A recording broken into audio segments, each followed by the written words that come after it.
Welcome to Dents Garth in Roos, a small bit of woodland behind the church. It is here, or somewhere very close to here, that Edith Tolkien danced for her husband 102 years ago in the late spring of 1917, while he was recuperating from the effects of trench fever contracted while he was at the Somme.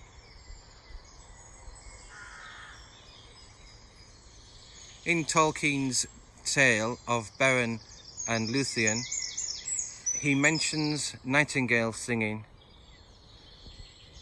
There are no nightingales singing here now.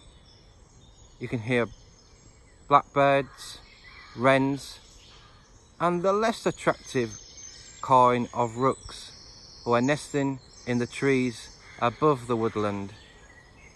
When Tolkien was here, this was full of elm trees, but the elms have died because of Dutch elm disease, and the rooks, which favour elm trees, are now having to nest in the sycamores and ash trees that are left here. I'm going to show you a few more of the Tolkien related sites in Roos.